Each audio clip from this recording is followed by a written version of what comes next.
전능하신 아버지 하나님 감사합니다. 이 시간 함께 모여 예배드립니다. 이 예배를 통하여 주님의 마음을 조금 더 헤아려 나가는 시간 되게 하옵소서. 아버지 하나님, 주님께서 허락하신 우리의 삶의 자리가 주님의 주권 속에 있음을 고백합니다. 감사함으로 받아들이며 있는 자리에서 구원받은 자로 삶을 살아낼 수 있도록 인도하여 주시옵소서. 저희는 평안하기를 원하고 어려움이 없기를 바라지만 삶 속에서 여러 모양의 일들을 마주합니다. 그 시간을 조급해하며 답답해하는 저희들이지만 그 마음을 주님 앞에 내어놓고 말씀을 의지하며 은혜를 간구하며 나아가는 저희들 되게 하옵소서. 그 과정 중에 부족함이 있을 수밖에 없는 저희들입니다. 그 부족함을 정죄하지 않으시고 그 과정을 통해 열매 맺게 하시는 하나님을 의지하여 부족함을 통해 배우고 자라나는 저희들 되게 하옵소서. 마음의 소원은 주님께 고백하되 그 응답은 주님의 뜻에 맡겨드릴 수 있는 지혜가 있게 하시고 성령이 하나 되게 하신 것을 힘써 지키는 우리 통영교회 되기를 간절히 바랍니다. 특별히 중고등부 여름수련회를 은혜 가운데 마치게 하심을 감사드립니다. 앞두고 있는 아동부 여름성경학교와 청년부 수련회도 주님의 크신 은혜가 경험될 수 있도록 인도하여 주시옵소서. 말씀 전하시는 목사님께 은혜를 더하시고 귀한 말씀 전하는데 부족함 없게 하옵소서. 감사드리며 우리 주 예수 그리스도 이름으로 기도드립니다. 아멘.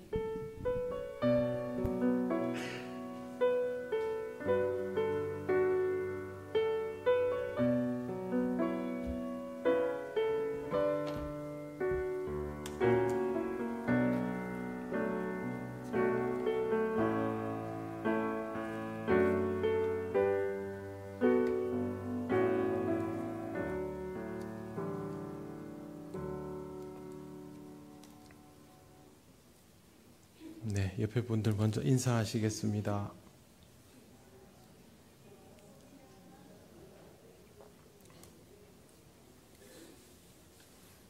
네, 오늘 하나님 말씀은 베드로전서 1장 16절입니다. 신약성경 377쪽입니다.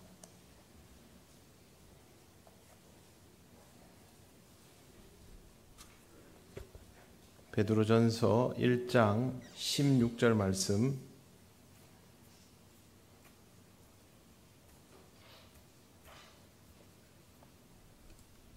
우리 다 같이 봉독하겠습니다. 기록되었으되 내가 거룩하니 너희도 거룩할지어다 하셨느니라. 아멘. 기도드리겠습니다. 하나님, 오늘도 우리에게 주신 이 시간을 통해서 하나님께서 비록 앞두고 세우신 교회에 대해서 조금 더 배우기를 원합니다. 깨달아 갈수록 우리가 더욱 주님의 건강한 몸된 교회로 세워져 가게 하옵소서. 예수님 이름으로 기도드립니다. 아멘. 오늘 말씀에 보시면 기록되었으되 내가 거룩하니 너희도 거룩할지어다 하셨느니라 라고 되어 있습니다. 교회 공동체의 지향점은 거룩함에 있습니다.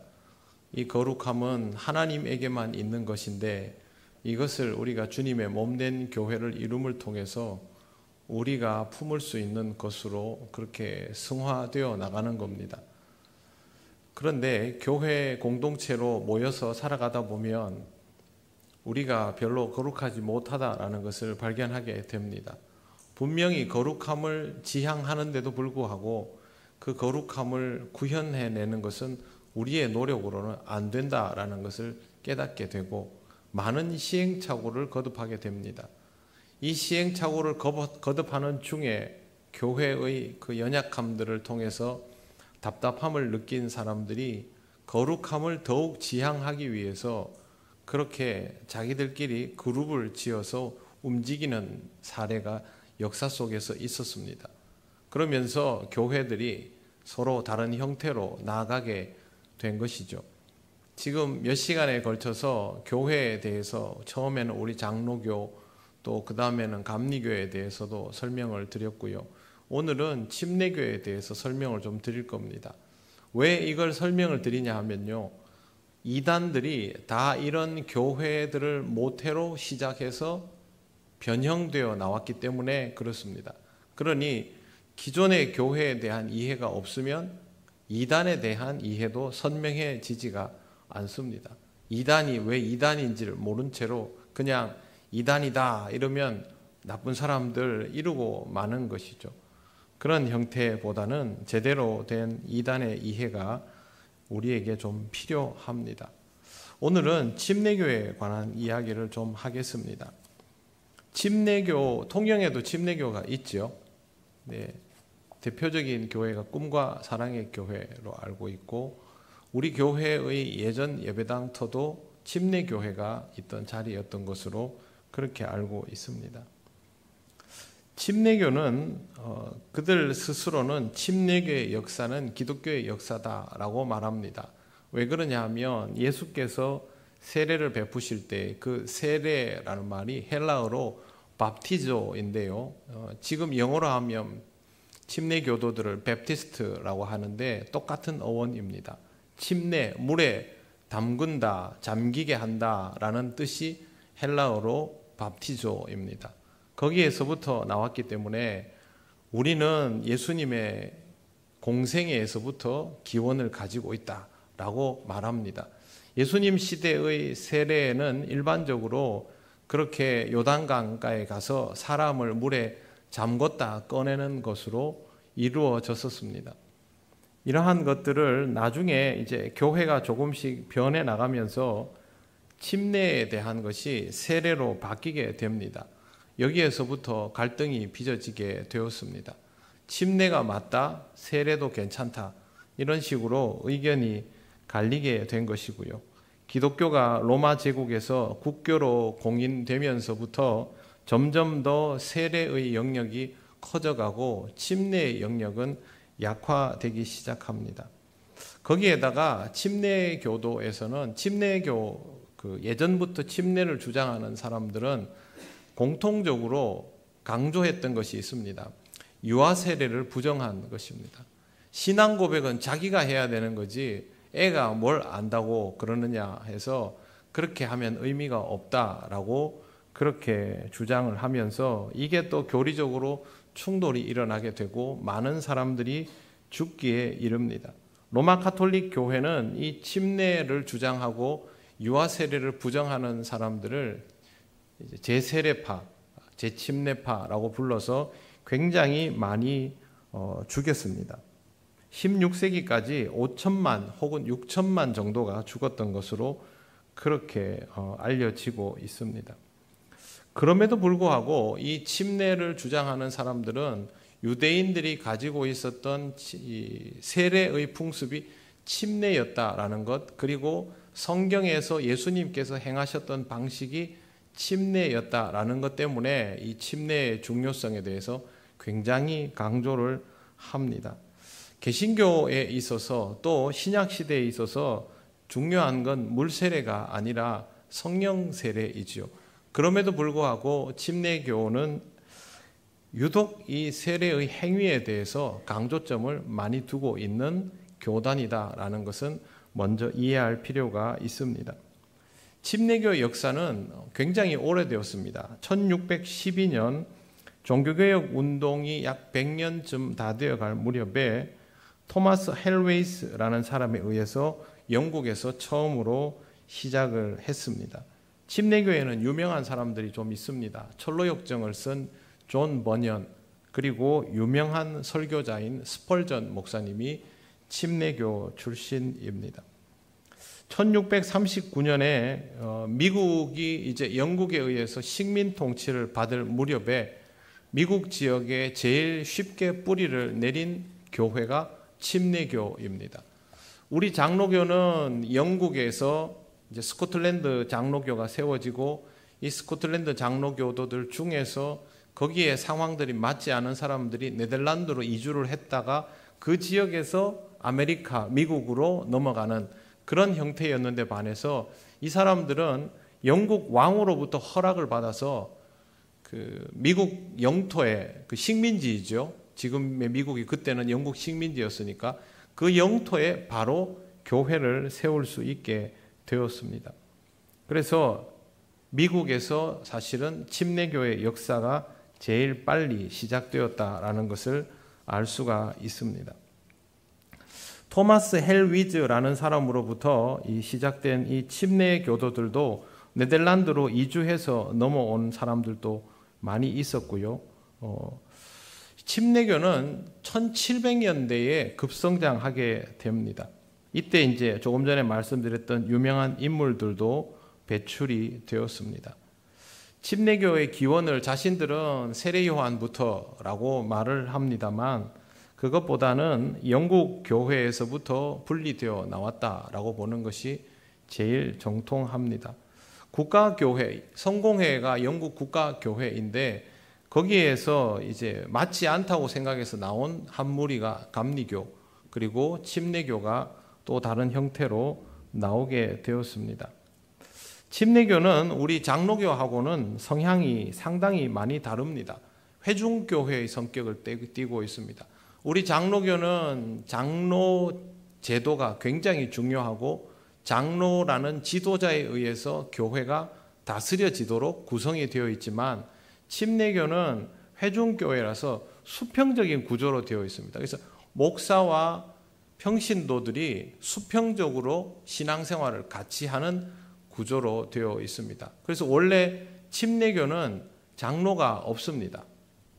목사와 집사만 되어 있습니다. 침례교의 공식 직제는 목사와 집사만 되어 있는데 우리나라에 2009년도인가요?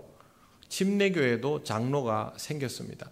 장로가 왜 생겼느냐를 찾아보았더니 다른 교단과 교류를 할 때 침례교만 장로가 없으니까 급이 이게 안 맞아서 교류하는 데 있어서 이 직제상의 위치가 좀 안 맞고 불편해서 만든 게 장로입니다. 근데 문제는 우리는 장로 시스템이 갖추어져 있는 상태에서 당회가 구축이 되어 있는 상태에서 교회가 늘 몇백 년 동안 왔으니까 그렇게 가면 되는데 침례교 같은 경우는 기본 정신이 회중 중심의 교회이기 때문에 장로 제도가 생겼을 때 과연 우리 장로교 같이 운영을 할 건가 아니면 이름만 그렇게 해놓고 원래 하던 스타일대로 할 건가에 대한 고민이 이제 침례교에서 이루어지고 있는 겁니다. 한국 침례교에서. 세계적으로는 아니고요. 우리나라 침례교에서 이 고민을 하고 있는데 그렇게 고민하기 시작하면 장로교 비슷하게 될 수밖에 없습니다. 실제로 한국 침례교는 미국 침례교와는 조금 더 차이가 있습니다. 침례교의 제일 두드러진 특징은 신앙적으로는 보수적이다라는 것이 첫 번째 특징입니다. 장로교는 굉장히 시스템을 중요하게 여기고 신앙적으로 보수적인 듯 하여도 다소 중도적인 입장을 띠고 있고 감리교는 복음적이지만 학문적인 것에서는 융통성을 아주 많이 발휘하는 데 비해서 침례교는 그것보다 더 보수적입니다. 그래서 성경에 대하여서도 성경 모서를 신봉, 우리도 당연히 성경에는 오류가 없다는 것을 믿지만 그것에 대한 의존도가 우리보다 훨씬 더 높습니다. 그리고 아주 두드러진 특징은 성경을 해석함에 있어서 공적인 해석보다 개인이 해석하는 것에 상당히 무게를 많이 실어줍니다. 우리는 여러분이 성경 마음대로 해석할 수 있습니까? 큰일 나지 않습니까? 네. 교회에서 신학을 정상적으로 공부한 목회자가 강단을 통해서 공식적으로 말씀을 전하고 거기에 따른 기본 교리에 따라서 성경이 해석되도록 되어 있는 게 우리 장로교의 특징입니다. 그래서 저희도 배운 걸 가지고 그걸 구체화시켜서 여러분에게 선포해야 되지, 제가 장로교 목사인데 장로교에 따르지 않고 침례교나 감리교 스타일로 여러분에게 가르침을 주면 사실은 안 되는 거거든요. 그러나 침례교는요, 공적인 가르침이 있기는 한데 개인이 성경 해석하는 것을 굉장히 존중해 줍니다. 그러다 보니까 각자가 자기의 관점으로 성경을 해석하는 것이 가능합니다. 여러분은 이해가 잘 안 되시죠? 네, 우리는 이해가 잘 안 되는 부분이지만 침례교는 이게 됩니다. 문제는 이렇게 해서 침례교 출신 이단들이 제법 많다는 거죠. 성경 해석은 굉장히 주의를 요하는 겁니다. 그런데 이 해석에 있어서 생각보다 융통성을 발휘해 버리다 보니까 이런 현상이 나오게 된 것입니다. 침례교가 이단이다, 이거 아닙니다. 침례교는 우리랑 똑같습니다. 삼위일체 하나님을 믿고 성경의 권위를 인정하고 교회의 가장 기본적인 직제인 목사의 제도와 집사의 제도, 이것도 보세요. 성경에 나와 있는 장로라는 직분은 교회에도 있지만 유대 사회에도 있고 어떤 조직에도 연로한 분들이 장로로 직분이 있지 않습니까? 그래서 그 직분은 빼고 성경에 딱 이렇게 문자적으로 나와 있는 직분이 사도, 선지자, 교사, 목사, 집사 이렇지 않습니까? 그래서 거기서 목사, 집사만 가지고 아주 초대교회 스타일로 회중교회, 평신도 중심의 교회를 꾸려가겠다. 이게 침례교였던 겁니다. 그러다 보니까 이 사람들은 성경에 대하여 문자적으로 이해하고 그걸 따르는 의존도가 높은데 문제는 성경 해석을 주관적으로도 할 수 있게 여지를 열어둔 게 문제입니다. 우리 입장에서는 본인들은 문제 없습니다. 그래서 성경을 읽으면 여러분이 성경을 읽다 보면 이 본문을 여러분 각자의 자리에서 여러분의 인생관에 따라서 해석이 조금씩 다를 수 있지 않습니까? 또 하나님께서 이런 거 있죠. 내가 이 말씀을 읽는데 하나님께서 내게 깨닫게 해주셔서 보니까 이 말씀이 이런 의미더라. 그럼 우리는 어떻게 합니까? 그거 그렇게 함부로 해석하면 안 된다 이러지 않습니까? 그러나 침례교는 그럴 수 있지 이렇게 나옵니다. 그래서 중요한 건요, 그런 의미더라 이렇게 하면 회중들끼리 그걸 나눕니다. 별 문제 없습니다. 침례교에서는. 그러니까 모여 있어도 신앙이 다 같지 않아요. 조금씩 다릅니다. 개성도 다 살아있고 각자의 신앙적인 해석들도 나름대로 다 유효합니다. 정통 침례교는 이렇습니다. 그래서 우리가 보는 입장에서 보면 유연성이 좋아 보이고 하지만 위험성도 같이 있는 게 침례교입니다. 실제로 통영에 있는 침례교 교회도 사람들 신앙이 굉장히 적극적이고 뜨거울 겁니다. 왜 그러냐면 개인의 신앙의 그 영감을 받고 성경을 해석하고 거기에 따라서 살아가고 이런 것들을 굉장히 중요하게 생각하거든요. 집단적이지 않습니다. 그렇기 때문에 침례교의 특징이 우리와는 좀 다르다라는 것을 먼저 좀 이해할 필요가 있습니다. 영국에서도 침례교는 그렇게 시작이 되었습니다. 이런 스타일이다 보니까 국가교회를 따를 리가 없죠. 그래서 박해를 많이 받습니다. 침례교만큼 박해를 많이 받은 교단이 없다 할 정도로 역사 속에서 침례교는 항상 이 국가 권력으로부터 박해를 제일 많이 받는 집단이었습니다. 그럼에도 불구하고 이 사람들은 자기 색깔들을 지우지를 않고 침례도 계속해서 고집스럽게 했습니다.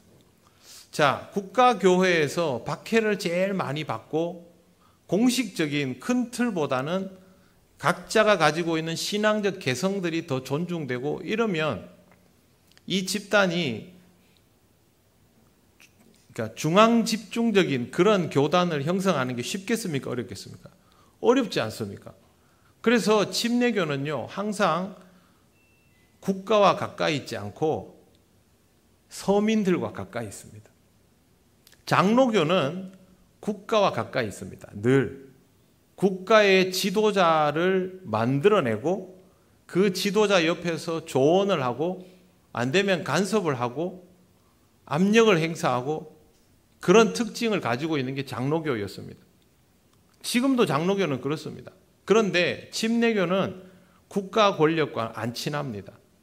그래서 항상 보면 주변 지역에서 복음을 전하고 거기에서 소소하게 교회를 세워서 나중에 보면 사람이 많아져 있고 그런 형태를 주로 취해 왔습니다. 이런 것도 우리와는 아주 다른 측면이라고 할 수 있습니다. 지금도 이 사람들은 침례 의식을 행하고 있는데 물에 완전히 잠기는 것은 죽었다가 다시 살아나는 것을 의미합니다. 죽었다가 다시 살아나는 것이 그리스도인으로서의 새 인생을 시작하는데 얼마나 중요한 것인데 그거를 이렇게 물을 이렇게 갖다 대가 세례를 하면 되느냐? 침례를 해야지라고 주장하는 것이고 우리는 성령 세례가 중요한 것이니까 이 의식은 얼마든지 바뀔 수 있다라고 주장하는 게 우리 장로교나 감리교 같은 다른 교단들의 해석입니다. 그리고 성찬식에 대한 이해는 우리와 다르지 않습니다. 성찬은요 크게 세 가지입니다. 화채설, 공제설, 기념설입니다. 가톨릭은 화채설입니다. 성찬의 자리에 떡과 피가 예수 그리스도의 살과 피로 화한다. 실제로 화학적 변화를 일으킨다. 이게 가톨릭 스타일입니다. 화채설. 그 다음은 공제설입니다. 공제설은 뭐냐 하면 떡과 포도주에 그리스도께서 임재하신다입니다. 루터교가 이 스타일이고 옛날 개혁교회도 이 스타일입니다. 여기서 한 걸음 더 나아가면 기념설입니다. 떡과 포도주를 통하여 그리스도의 피와 살을 기념한다.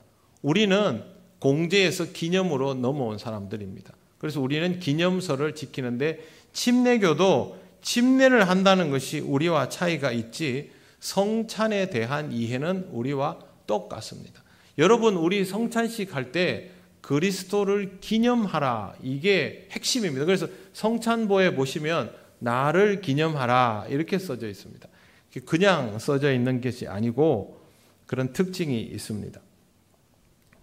침례교는 자기 교파의 신학이나 헌법, 신조 같은 것들이 있기는 하지만 그런 것에 무게를 많이 실으려고 하지는 않습니다. 그래도 세월이 지나서 1900년대에 가서 자기들의 신앙 고백을 내놓았습니다. 침례교가 우리나라에는 작지만 미국에서는 제일 큰 교단이 침례교입니다. 인구는 2천만 명입니다. 그 중에 대다수는 남침례교인데요. 남침례교는 한 1600만, 1700만 정도 됩니다. 북침례교는 숫자는 적은데 우리에게는 익숙합니다. 왜 그러냐면 복음을 들고 우리에게 온 침례교도들이 북침례교도들이기 때문에 그렇습니다. 남침례교, 북침례교는 뭘로 나뉘냐 하면요. 노예 해방 운동으로 나뉩니다. 노예 해방을 찬성한 사람들이 북침례교, 반대한 사람들이 남침례교인데 숫자는 북침례교가 훨씬 작고 남침례교가 훨씬 큽니다. 남북전쟁은 북이 이겼지 않습니까? 그래서 북이 국가와 함께 그런 노예 해방 운동에 힘쓰고 거기에서 더 나아가서 선교도 하고 아시아 지역에도 복음을 전하러 다닌 데 반해서 남침례교는 그렇게는 하지 않고 몸집만 열심히 불려서 미국에서 제일 큰 교단이 되어 있는 겁니다. 실제로 단일 교단으로 남침례교는 제일 대표적인 교단이라고 할 수 있고 신앙 고백서도 거기에서 나왔는데요. 이 남침례교와 북침례교가 손을 맞잡은 게 지금 얼마 안 됩니다. 인종의 문제는 미국은 아직도 이 인종의 문제를 해결 못하고 있는 상태라고 보아야 합니다. 침례교는 개인적이고 직접적인 하나님과의 소통, 체험의 중요성을 강조를 합니다. 그래서 집단적으로 하나님과 교감하는 것에는 반대로 별로 무게를 안 싣습니다. 성령께서 역사하시는 것에 대해서 여러분은 개인적인 임재에 더 무게가 실립니까? 공적인 임재에 더 무게가 실립니까? 여러분 스스로 생각해 보시기에. 제가 클 때는요, 성령 임재를 공적으로 별로 생각해 본 적이 없습니다. 교회에서. 제가 장로교에서 자랐지만, 그러다가 신학교에 가서 공부를 하다가 성령론에 관한 책을 읽었는데, 장로교, 독일이나 저쪽 영국 이쪽 장로교 쪽에서는 성령의 임재는 공적인 임재다라는 내용이 계속 나오는 거예요. 저는 굉장히 놀랐습니다. 왜? 성령 임재는 누가 임재가 이루어졌는지 아닌지 구별도 할 수 없는 건데 이게 공적 임재가 되나? 라는 생각을 하고 있었는데 그렇게 가르치고 있더라고요. 그때부터 성령의 임재가 공적인 부분이구나 라는 생각을 조금씩 하기 시작했고, 교회 공동체의 성령 임재는 공적인 부분이 더 강하다라고 저는 믿는 사람입니다. 우리들 개인의 누가 성령 임재 받고 그 부분보다 우리가 공적으로 성령의 하나 되게 하신 것을 힘써 지키는 데 무게가 실려야 한다라고 받아들이는데, 침례교는 이 부분이 완전히 반대입니다. 공적 임재는 그리 중요하지 않습니다. 신앙생활은 개인이 하는 겁니다. 개인이 하나님 앞에 집중하고 개인이 하나님과 만나고 개인이 신앙 안에 열심을 가지고 자신의 일들을 하고 그런 사람들이 모여 있는 곳이 침례교인 거죠. 그래서 자기들끼리도 얘기를 막 그렇게 편하게 주고받습니다. 우리나라 침례교는 제가 봐서는 장로교나 별로 차이가 없어 보입니다. 목회자의 권위가 아주 강하고 목회자의 의견이 절대적인 침례교를 제가 많이 봤거든요. 그런데 오리지널 침례교는 아닙니다. 목회자는 설교를 맡은 회중의 한 사람일 뿐입니다. 나머지 의사소통은요, 다 수평입니다. 이게 침례교의 진짜 모습이거든요. 그래서 그런 의미에서 침례교는 각각의 개인의 신앙생활이 그토록 중요한 것이고 절대 교회를 통해서 묻어갈 수가 없습니다. 자기가 신앙생활 열심히 해야 됩니다. 하나님과의 관계를 자기가 구체적으로 그렇게 구현해 나가야 됩니다. 실제로 옛날에 침례교가 어떤 특징이 있었냐면요, 침례교도들 이렇게 모아놓고 침례교 지도자들을 모아놓으면 이 지도자들이 몇 명은 칼빈주의자고 몇 명은 감리교 스타일이고 몇 명은 성공회 스타일이고 몇 명은 침례교 스타일이고 이런 식입니다. 그러니까 우리는 장로교 그러면 장로교 이렇지 않습니까? 침례교는 자기들 안에서 장로교 스타일일 수도 있고 성결교 스타일일 수도 있고 상관없는 거예요. 그냥 본인이 신앙생활을 더 적극적으로 구현해 나갈 수 있으면 그런 색깔은 별로 문제가 안 되는 겁니다. 이것도 성경 해석을 개인이 하고 자기의 삶에 적용하고 삼나눔까지 할 수 있도록 열어뒀기 때문에 일어나는 현상입니다. 자율성의 의미에서는 좋은 일이겠죠. 그런데 이 중에서 성경 해석을 이상하게 하는 사람이 나오고 그 사람이 영향력이 있으면 그 교회는 뿌리가 흔들리게 되는 겁니다. 그래서 침례교 출신 이단들이 많을 수밖에 없습니다. 침례교가 나빠서가 아니라 그럴 가능성이 많이 존재한다라는 것이죠. 침례교 말고도 회중교회가 있습니다.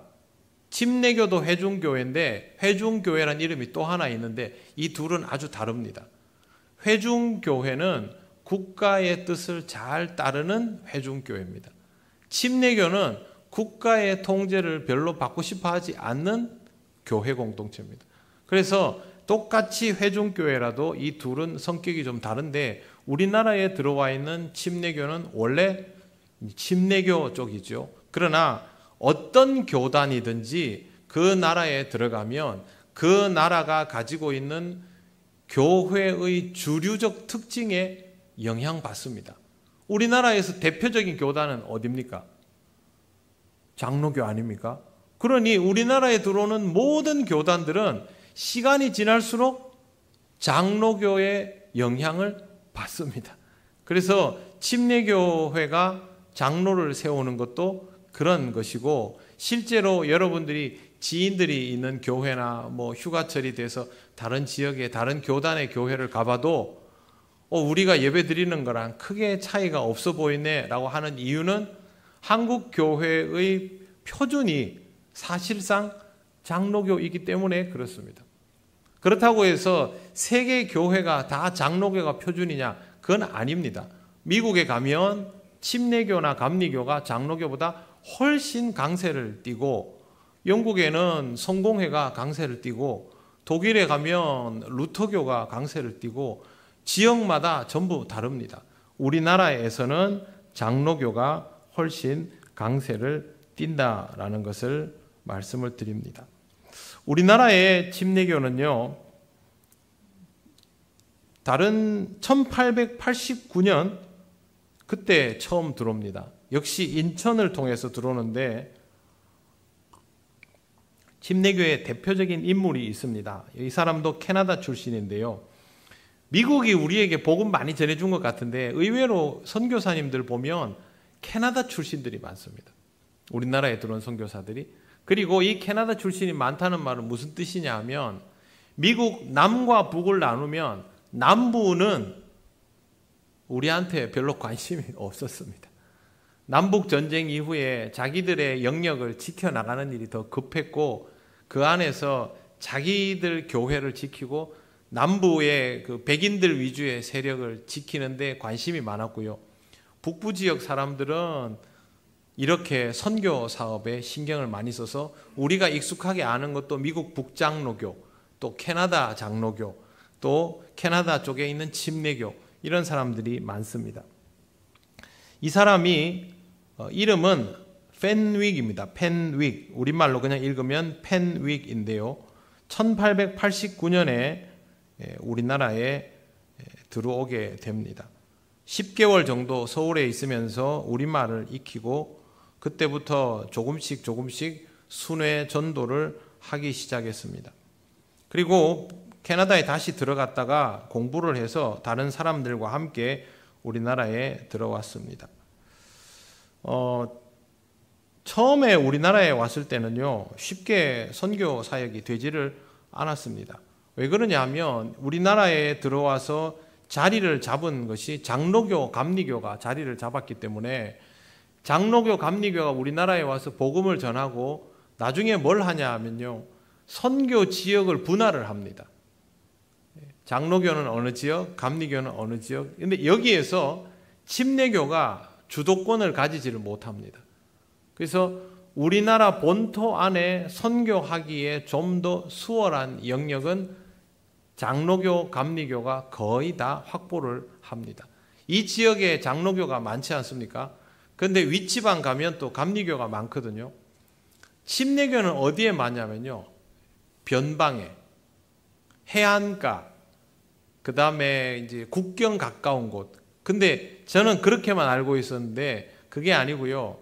그 당시 우리나라 사람들이 한반도뿐만 아니라 만주, 러시아, 몽골 지역까지 쭉 흩어져 살았거든요. 간도 지방하고 해가지고. 침례교는 자기들이 우리나라 안에서 먼저 거점 확보가 쉽지 않으니까 본인들 스타일대로 아예 선교지를 국외로 다 펼쳐버립니다. 그래서 만주 쪽이랑 러시아 쪽에는 침례교 선교사들이 굉장히 많이 가 있었습니다. 문제는 일제강점기에 들어가고 일본이 압박이 심해지면서 거기에서 계속 박해를 하고 나중에 일본이 물러나고 하면서 그쪽 지역에 있는 우리나라 사람들이 다 뿔뿔이 흩어지지 않습니까? 그 지역에 있던 교회들도 전부 다 일거에 사라져 버린 겁니다.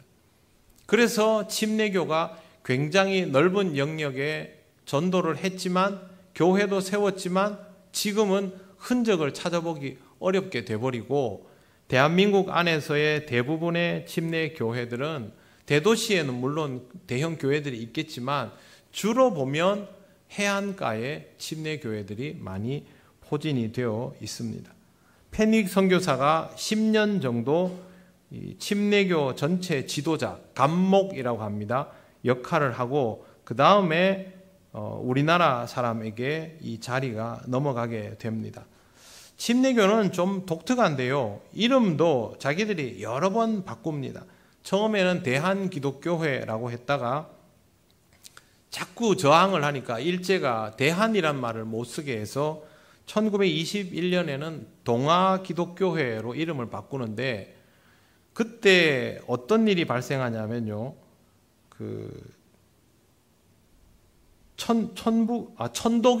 천도교에서 교회라는 이름을 쓰기 시작했습니다.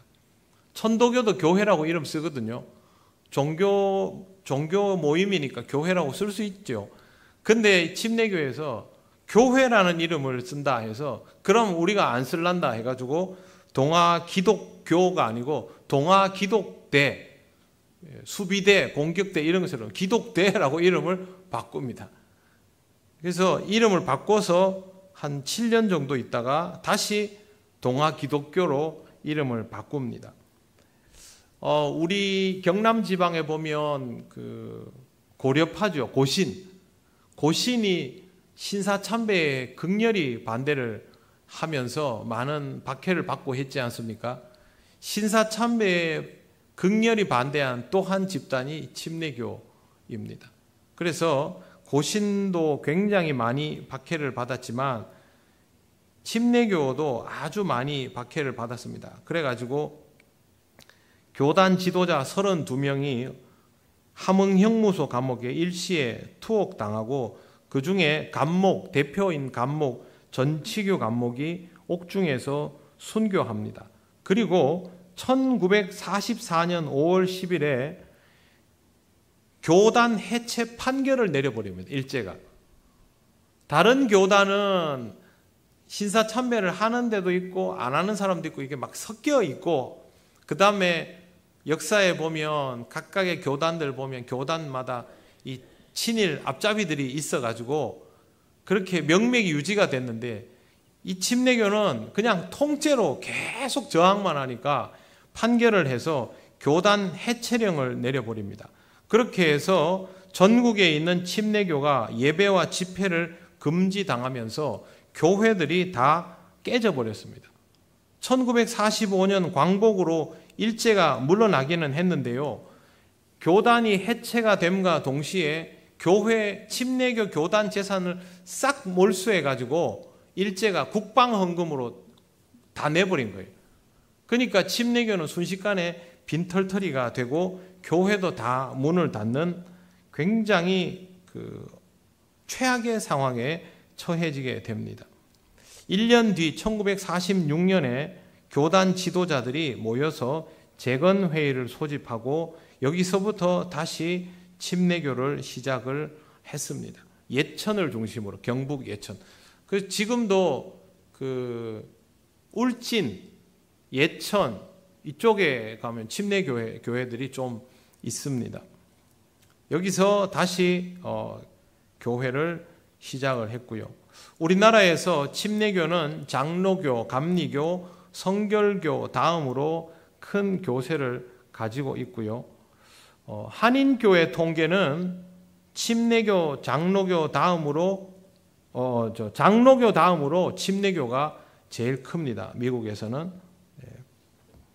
일제하에서 너무 박해를 많이 받으면서 우리나라에서 침례교는 성장을 하지를 못했고요. 여러 가지 어려운 요인들이 계속 발생을 했습니다. 침례교 안에서도 나름대로의 강령들을 다들 가지고 있습니다. 그래서 이 강령에 따라서 계속 침례교는 자기들의 신앙을 지켜오고 있고요. 우리나라의 침례교 교단은 미국 침례교와는 교류를 상당히 하는 편입니다. 우리 장로교는 미국 장로교와 그렇게 교류가 없습니다. 왜 그러냐 하면 우리 장로교도 통합과 합동으로 나뉘어지면서 합동 같은 경우는 선교사와의 교류를 사실상 오랫동안 안 해버렸기 때문에 지금 합동 측 교회들이 선교 사역을 합니다. 선교 사역을 하지만 우리에게 복음을 전해줬던 선교사들과의 관계는 사실상 오랫동안 단절되면서 교류는 이루어지지 않은 것이 사실입니다. 우리는 아닙니다. 통합 측은 계속해서 교류를 해오고 있는 상태이고요. 그래서 합동이 강세인 지역은 선교사들의 자취가 상대적으로 덜 남아 있습니다. 통합이 강세인 지역은 선교사들의 자취가 그대로 다 보존이 되어 있고, 대표적인 특징이 뭐냐 하면 선교사님들이 세워놓은 기독교 학교, 기독교 재단, 기관들이 잘 남아있는 곳이 통합이 강세를 띈 곳들이 대부분 그렇습니다. 침례교도 의료 선교를 했습니다. 부산에서 구호병원을 개설해서 의료 사업을 하고 가난한 사람들을 굉장히 많이 돕는 특징을 가지고 있습니다.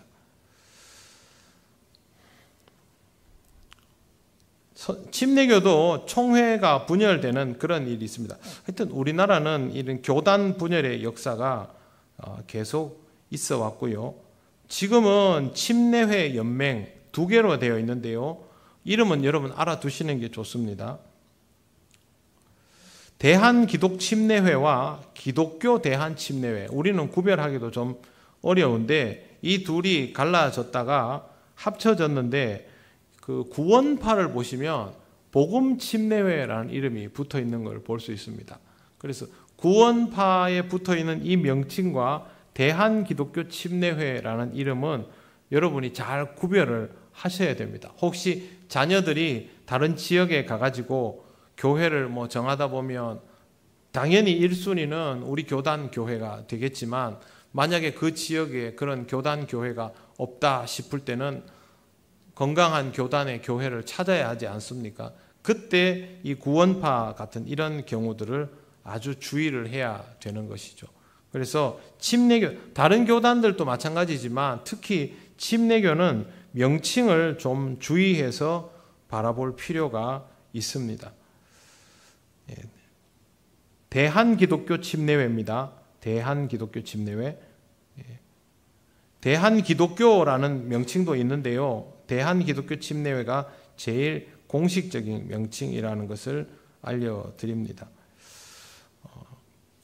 침례교는 우리와는 많은 차이가 있습니다만, 처음에 말씀드린 것처럼 성경에 대한 믿음과 교리에 대한 개념이 우리와 크게 다르지 않습니다. 다만 신앙생활을 함에 있어서 우리같이 공동체 중심의 신앙과 직제가 여전히 살아있는 그런 체제가 아니라 개인 중심의 신앙이 더 강조가 되고 개인의 성경 해석이 존중된다는 것이 우리 교단과는 아주 큰 차이이고, 이것이 개인의 신앙을 능동적으로 만들어줄 수도 있지만 이단이나 교회 안에 다른 생각들이 자라날 수 있는 위험 요소도 분명히 가지고 있다라는 것을 말씀을 드렸습니다. 그래서 이 침례교를 잘 구별하실 수 있어야 하고요.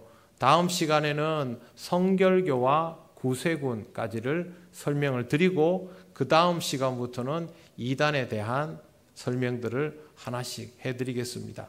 평소에 듣던 것과는 조금 다르겠지만 그래도 여러분 이 개념들을 어느 정도는 기억하고 있어야만 대응이 가능합니다. 오늘 함께 하나님께 기도드리며 이 시간을 마치면 좋겠습니다. 이 시간 하나님께 그렇게 기도하면 좋겠습니다. 하나님의 거룩함을 입는 우리들이 주님의 몸된 교회를 이루어 갈 때 늘 하나님께 집중하고 신앙적으로 성장하며 나아갈 수 있도록 인도하여 주시옵소서. 하나님 앞에 영적으로 늘 건강할 수 있도록 우리 교회를 지켜 주시옵소서. 다 같이 기도드리겠습니다. 하나님 아버지, 은혜를 감사합니다. 하나님의 은혜로 주님의 몸된 교회를 이루어 갑니다. 하나님, 우리의 부족함도 많이 있지만 하나님께서 우리에게 깨닫게 하시는 것들을 통하여 우리의 부족함들이 고쳐져 나가며 주님의 몸된 교회가 지금은 각각 다른 이름으로 존재하지만 언젠가는 주님 안에서 하나 되어서 하나님께 한 모습으로 영광 돌릴 수 있는 그런 때가 오게 하여 주시옵소서. 주님, 우리를 부르시는 그날까지 각자의 자리에서 아름답게 성장하며 하나님 앞에 하나의 교회로 세워지기를 원합니다. 성령 하나님, 우리를 인도하여 주시옵소서. 우리가 주의 몸된 교회다워지게 하여 주옵소서.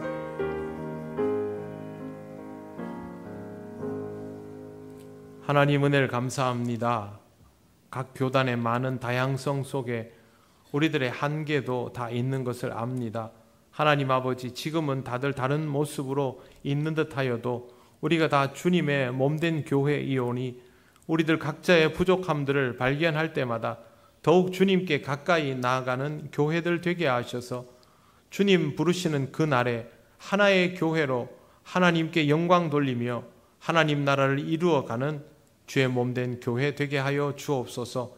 각각의 교단들이 가지고 있는 특징들이 서로를 도울 수 있는 힘이 되게 하시고 오직 예수 그리스도를 통하여 하나의 교회임을 확인하는 은혜가 앞으로도 있도록 인도하여 주옵소서. 감사드리며 예수님 이름으로 기도드립니다. 아멘.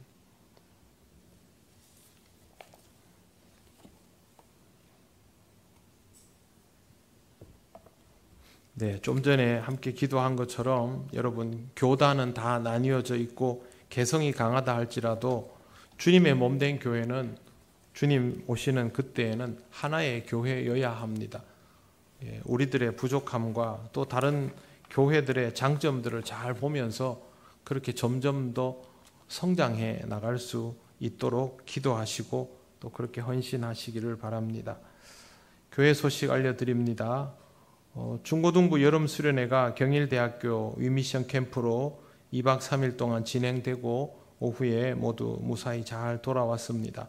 수련회 이후에 우리 중고등부가 주님 안에서 한 단계 더 성숙하며 서로를 위하여 기도하는 아름다운 공동체가 되도록 기도해 주시기를 바랍니다.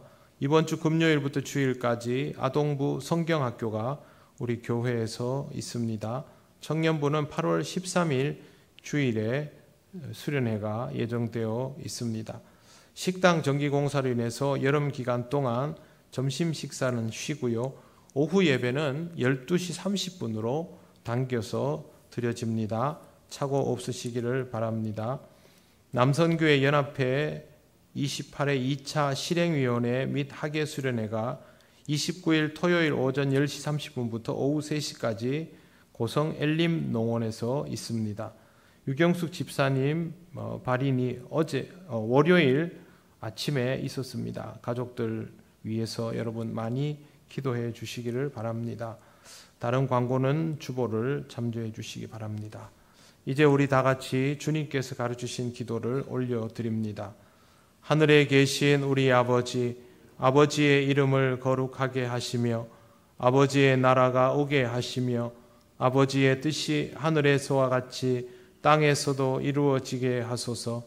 오늘 우리에게 일용할 양식을 주시고 우리가 우리에게 잘못한 사람을 용서하여 준 것 같이 우리 죄를 용서하여 주시고 우리를 시험에 빠지지 않게 하시고 악에서 구하소서. 나라와 권능과 영광이 영원히 아버지의 것입니다. 아멘.